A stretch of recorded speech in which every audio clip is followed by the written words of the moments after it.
ممكن نسمع الكلام ده؟ قال له ايه اكتر حاجة تزعل ربنا قوي؟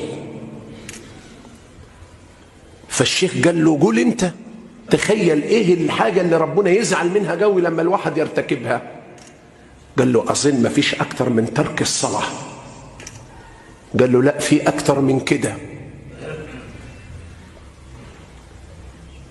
قل حاجة ربنا سبحانه وتعالى يزعل مننا لما نقع فيها، وحاجة ربنا يحبك قوي لما تعملها. قال له قول انت.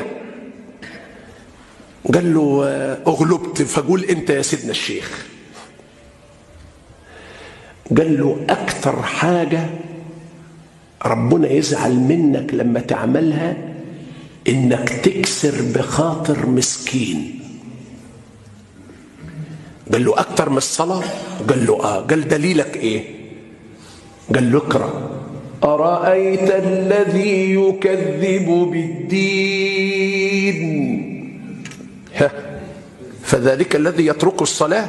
قال لا، فذلك الذي يدع اليتيم. امشي يا دي انت من هنا، شوفش وشك هنا خالص. كسر بخاطره ولا ما كسرش بخاطره؟ وايه التاني؟ ادي اليتيم الاول، وبعد منه مين؟ المسكين. ولا يحض على طعام المسكين. والتالتة اللي جايه بعدهم ايه؟ قال فويل للمصلين. الله، قال له ده صحيح، ده الصلاة دي جايه بعد اليتيم وبعد الايه؟ وبعد المسكين. قال له يعني ايه معناه؟ قال له يعني اعظم عبادة ربنا بيحبها هي جبر الخاطر. اعظم عبادة ربنا بيحبها ايه؟ جبر الخاطر. الكلمة دخلت في ذاكرة الدكتور وهو مروح، واحد جاره قال له النبي يا دكتور حماتي في المستشفى تبقى عدى عليها جبر خاطر.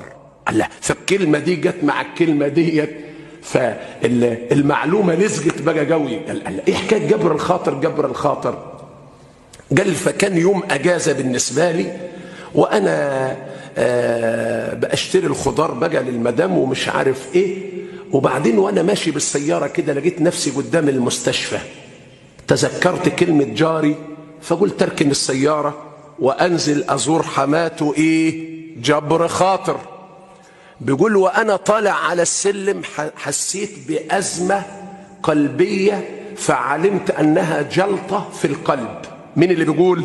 الدكتور. بيقول فدخلت بسرعة قلت للدكتور اللي موجود اديني حقن كذا وحقن كذا، فقال له الدكتور والله يا دكتور لو اتأخرت عنينا 5 دقائق بالضبط كانت جلطة القلب ديت انهت عليك تماما، لكن الحمد لله انت جيت في الوقت المناسب فذابت الجلطة. قال لا والله لقد جئت أجبر بخاطري مريضة فجبر الله بخاطري.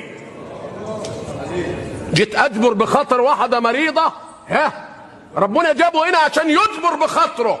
اتعلموا جبر الخواطر مع الناس. الكلمة الطيبة فيها جبر خاطر، ابتسامتك في وجه الناس جبر خاطر، تمد ايدك وتسلم على الناس جبر خاطر، تواسيهم وتفرحهم وتهنيهم جبر خاطر، تزورهم وتدخل السعادة على قلوبهم جبر خاطر. اتعلموا جبر الخواطر، جبر الله بخاطركم. ولا تنسوا أبدا من سار بين الناس بجبر الخواطر أدركه الله في جوف المخاطر. اللهم إنا نسألك العفو والعافية.